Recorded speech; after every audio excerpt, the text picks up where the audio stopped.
kami dari pelajar KTS Sisidi tahun 2024 dari kelompok 3. Perkenalkan, nama saya Jeffrey Panonda Subarani. Perkenalkan, nama saya Yeskel Sitorus. Perkenalkan, nama saya Krisna Rinaldo Subarani. Perkenalkan, saya Elisa Beglisya Berta Tambunan. Dan perkenalkan, saya Monica Hester Lena Tambun. Kami akan mempresentasikan makalah kami yang berjudul Kristen sebagai agama di negara di Kerajaan Romawi. Latar belakang, Kerajaan Romawi adalah salah satu kerajaan terbesar dalam sejarah.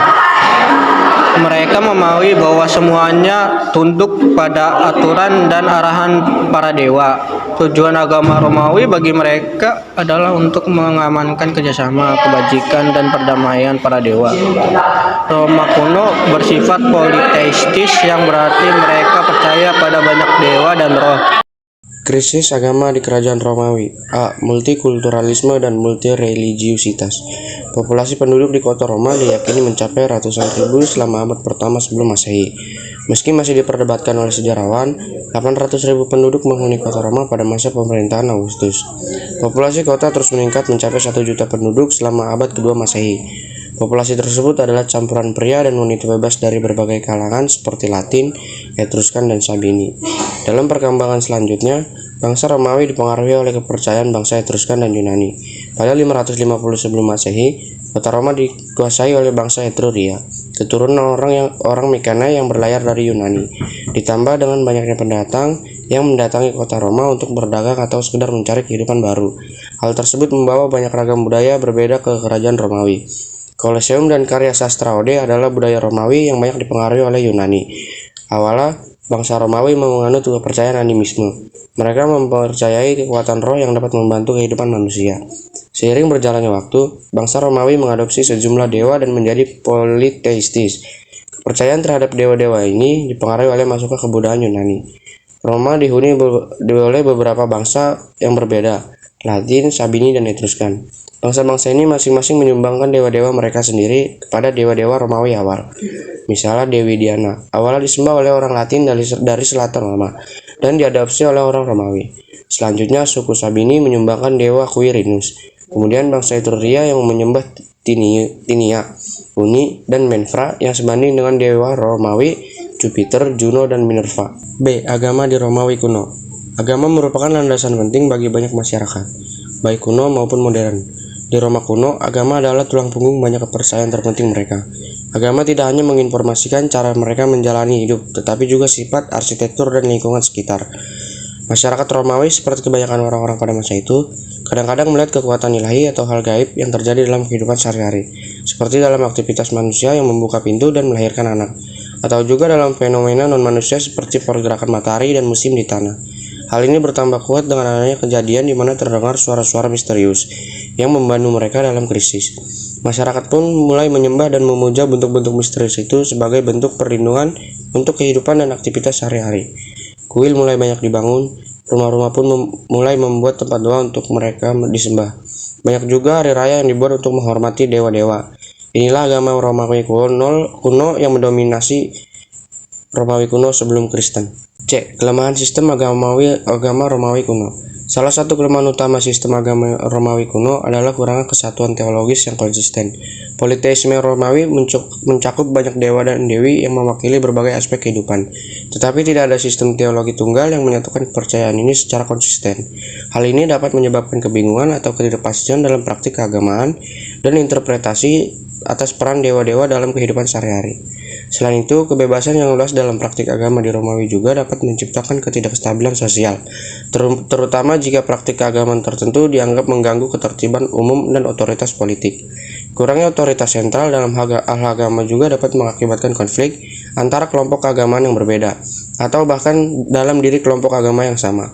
Selain itu, kurangnya doktrin atau ajaran moral yang konsisten dalam agama Romawi kuno dapat mengakibatkan kebingungan moral di antara pengikutnya, karena tidak ada standar moral tunggal yang dipegang teguh oleh seluruh masyarakat.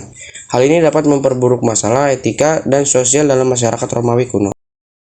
Perkembangan Kristen di Kerajaan Romawi. Pertama, mengenai pemahaman awal tentang Kristen. Di tengah masyarakat politeistis, kekristenan masuk dan menantang gaya agama di Roma. Fakta bahwa Kristen hanya menyembah satu Tuhan dianggap tidak lazim oleh masyarakat Roma. Berbeda dengan Yudaisme yang banyak ditoleransi oleh masyarakat, agama Kristen dianggap sebagai sekte aneh yang sering berkumpul untuk berdoa di rumah-rumah. Kebangkitan agama Kristen di Kekaisaran Romawi memiliki awal yang rumit dan penuh kekerasan. Kehadiran agama Kristen di Roma pertama kali tercatat pada tahun 30 Masehi. Pengikut awal agama yang baru berkembang ini jumlahnya sangat sedikit. Para ahli percaya bahwa sebelum tahun 100 Masehi, jumlah orang Kristen tidak lebih dari 1000. Meskipun demikian, orang-orang Kristen Romawi awal memainkan peran penting dalam penyebaran agama Kristen di seluruh Kekaisaran Romawi. Para utusan Injil Kristen, terutama murid Yesus seperti Petrus dan Paulus berperan penting dalam penyebaran agama Kristen di seluruh wilayah Kekaisaran Romawi, termasuk Roma. Sejarah awal tersebarnya Kristen di Roma sendiri dimulai dari kegiatan misionaris Paulus. Paulus awal mulanya menyebarkan ajaran Kristen di Asia Kecil dan Yunani yang masa itu berada di bawah Romawi, sebelum akhirnya menyebarkannya ke kota Roma. Selanjutnya mengenai penyebaran Kristen. Kristen menyebar di wilayah kerajaan Romawi melalui sejumlah faktor yang mempengaruhinya secara signifikan. Pertama, jaringan jalan Romawi yang luas memfasilitasi perjalanan misionaris Kristen untuk menyebarkan ajaran agama tersebut. Faktor sosial juga memainkan peran yang penting. Ajaran Kristen memberikan harapan dan makna bagi banyak orang pada masa itu, terutama mereka yang merasa terpinggirkan atau teraniaya. Perkembangan masyarakat Kristen yang bersifat inklusif juga menarik minat banyak orang dari berbagai lapisan masyarakat.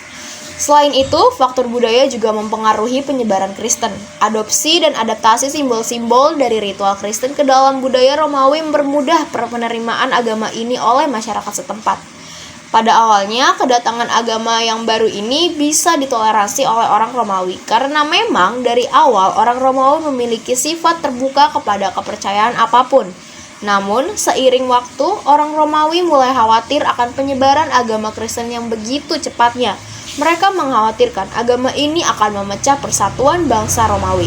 Maka dimulailah penganiayaan terhadap penganut kekristenan. Selanjutnya penindasan terhadap Kristen. 3 dekade setelah penyaliban Kristus, Kaisar Nero memulai penganiayaan terhadap umat Kristen mula-mula di kerajaan Romawi. Puncaknya adalah eksekusi di Nikomedia hampir 300 tahun kemudian. Kaisar demi kaisar berusaha membungkam iman Kristen dengan larangan, penyiksaan ekstrem, dan metode eksekusi yang mengerikan. Tetapi, umat Kristen mula-mula tidak takut akan penganiayaan Romawi. Penganiayaan yang dilakukan oleh Kaisar Nero yang dikenal sebagai salah satu penganiaya umat Kristen paling awal dan paling terkenal di zaman Romawi kuno. Pada tahun 64 Masehi, kebakaran besar terjadi di Roma, menghancurkan sebagian besar kota. Rumor menyebar bahwa Nero sendiri yang memerintahkan pembakaran untuk membuka lahan di Istana Baru. Untuk menghindari kesalahan, Nero menuduh orang-orang Kristen yang menyalakan api. Hal ini menandai dimulainya gelombang penganiayaan brutal terhadap umat Kristen ketika Nero berusaha mengkambing hitamkan mereka atas bencana tersebut. Lalu pada bulan Februari 303 Masehi, Kaisar Diokletianus memerintahkan serangan langsung terhadap imam Kristen. Tentara menyerbu dan menghancurkan gereja Kristen yang baru dibangun di kota metropolitan Nikomedia di bagian timur. Umat Kristen di kota itu dieksekusi dan kitab suci mereka dibakar. Keesokan harinya, Kaisar mengeluarkan dekret yang melarang umat Kristiani berkumpul untuk berdoa. Semua tulisan Kristen juga harus dibakar dan gereja-gereja dirobohkan. Umat Kristen juga tidak secara sukarela menyerahkan kitab sucinya atau menolak meninggalkan keyakinannya akan dieksekusi.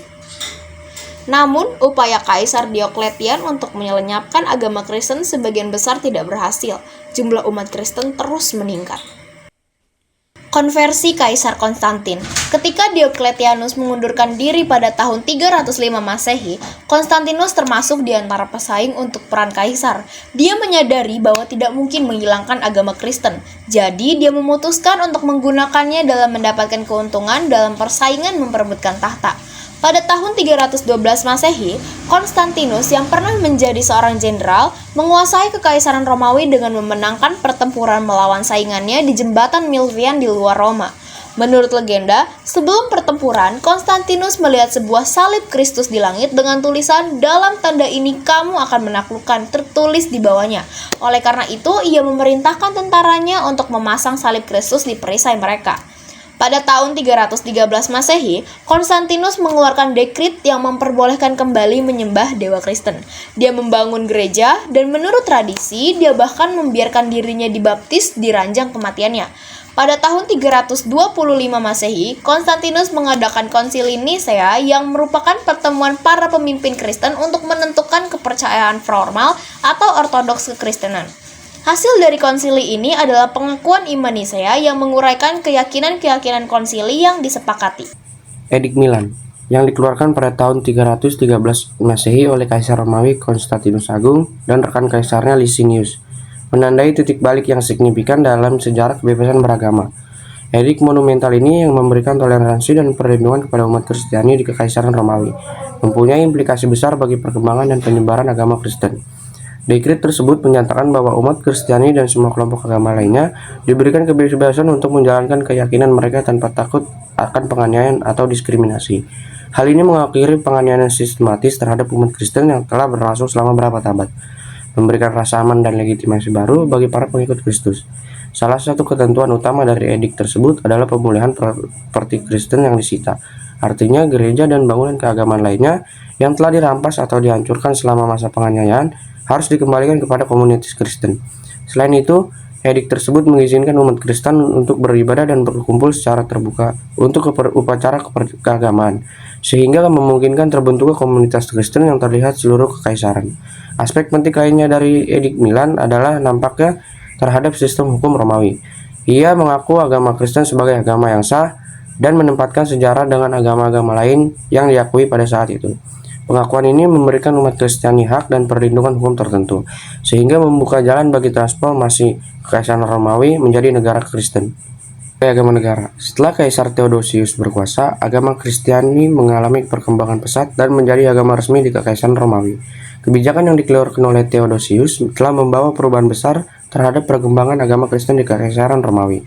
Dalam bidang agama, kebijakan Edict of Theodosius ditujukan untuk mempertegas hasil keputusan Konsili Nisea yang telah diadakan pada 325 Masehi, yaitu menjadikan agama Kristen sebagai agama resmi dan melarang praktik agama lain.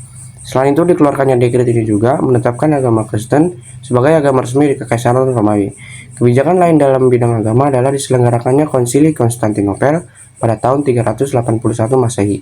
Hasil dari konsili terdiri dari 4 keputusan pokok yang bertujuan untuk mempertegas penolakan terhadap aliran Arian, semi-Arian, maupun pneumatomaci, serta menjelaskan tentang kedudukan Konstantinopel sebagai tempat tinggal kaisar, juga kedudukan uskup gereja di Konstantinopel.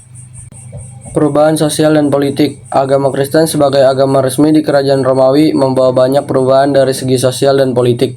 Salah satunya adalah kepedulian yang jauh lebih besar terhadap masyarakat miskin dan membutuhkan. Hal ini berbeda dari ideologi tradisional Romawi, di mana para kaisar membantu menandai rumah sakit dan panti asuhan. Dibentuk Undang-Undang Justinianus yang berisi keprihatinan yang belum pernah terjadi sebelumnya terhadap kepentingan perempuan, anak-anak, dan penyandang disabilitas yang rentan. Kristenisasi Kekaisaran Romawi pada akhirnya membuat budaya politik Romawi menjadi lebih kohesif dan terintegrasi secara sosial, serta semakin eksklusif dan menganiaya gaya hidup masyarakat Romawi kuno. Kaisar sekarang diharapkan menunjukkan rasa hormat kepada orang-orang suci, mendukung gereja, termasuk melalui undang-undang, dan membantu menyelesaikan perpecahan di dalamnya. Meskipun para penguasa sebelumnya terkenal karena menjaga rakyat Romawi, agama Kristen menjadikan kegiatan amal dan sedekah tersebar luas, dengan orang miskin dianggap sebagai kelompok berbeda yang membutuhkan dukungan. B. Penerimaan Kristen oleh masyarakat Romawi. Setelah Edik Milan yang dideklarasikan oleh Konstantinus, ada periode peralihan di Kerajaan Romawi dalam mengadopsi agama Kristen sebagai agama resmi mereka. Dibutuhkan waktu sekitar 100 tahun bagi umat Kristen untuk mengubah dari agama yang teraniaya menjadi agama yang diakui dan akhirnya diresmikan oleh Theodosius. Selama masa peralihan ini, banyak perdebatan mengenai apakah Roma harus menganut agama Kristen atau tetap berpegang pada agama Romawi mereka. Beberapa orang merasa bahwa melawan dewa-dewa lama akan membawa kehancuran bagi Roma. Bahkan setelah kematian Konstantinus, kaisar selanjutnya berusaha mengembalikan agama Romawi dan gaya hidup masyarakat yang lama. Namun usahanya tidak berhasil. Kristen telah banyak bertumbuh di masyarakat, menyentuh hati banyak orang dan membuatnya menjadi agama yang kuat. Telah banyak orang yang dibaptis dan menjadi Kristen. Perlahan masyarakat Romawi mulai memeluk Kristen sebagai agama mereka. C. Pengaruh Kristen terhadap agama Romawi kuno. Pertumbuhan agama Kristen dan gereja juga berkontribusi terhadap kemunduran paganisme tradisional, khususnya ritual-ritual publik seperti pengorbanan hewan. Namun hal ini terjadi secara bertahap. Kemunduran paganisme di kerajaan Roma juga menghilangkan kebudayaan pesta pora dan pertunjukan berdarah di Koloseum. Perlahan orang-orang mulai banyak memperhatikan sesamanya dengan toleransi dan kepedulian besar.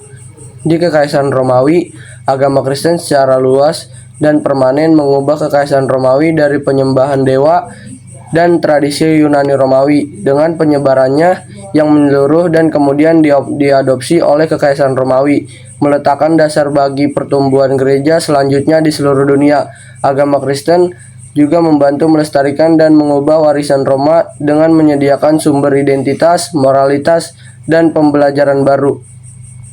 Kontroversi Kristen sebagai agama negara. Pertama, perbedaan pendapat. Banyak perdebatan yang terjadi akan status Kristen yang telah diakui menjadi agama resmi. Ketika Theodosius mengeluarkan dekret yang menyatakan Kristen sebagai agama resmi dan melarang praktik agama lain, masyarakat bervariasi diwarnai dengan penerimaan dan ketidaksetujuan. Karena pada masa itu telah banyak orang Romawi yang dibaptis dan menjadi Kristen.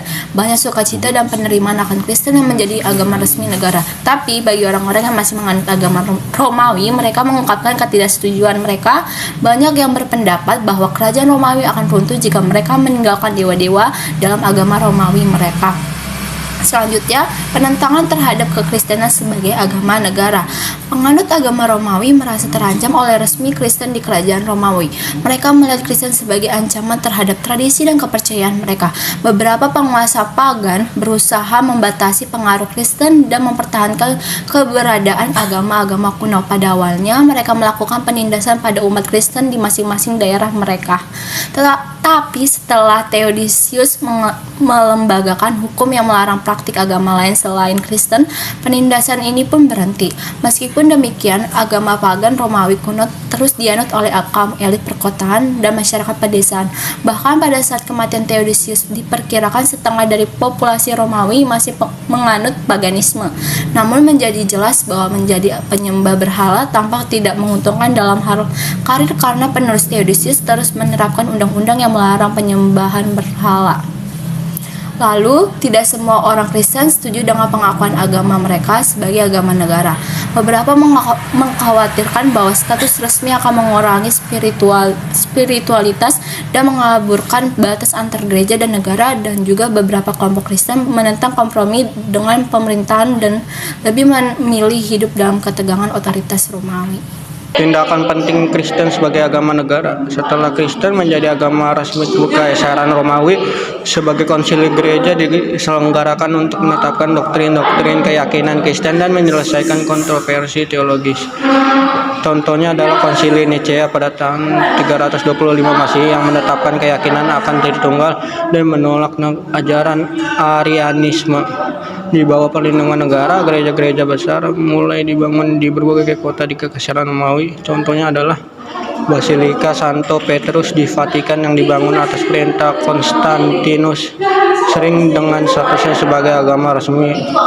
Kristen mulai mempengaruhi hukum dan budaya Romawi. Banyak hukum-hukum yang mencerminkan nilai-nilai Kristen diperkenalkan dan festival-festival pagan dikaitkan dengan perayaan-perayaan Kristen. Dengan adopsi Kristen sebagai agama negara, terjadi transformasi besar dalam kehidupan masyarakat Romawi. Sekian presentasi kelompok dari kami. Jika ada kesalahan mohon maaf. Terima kasih.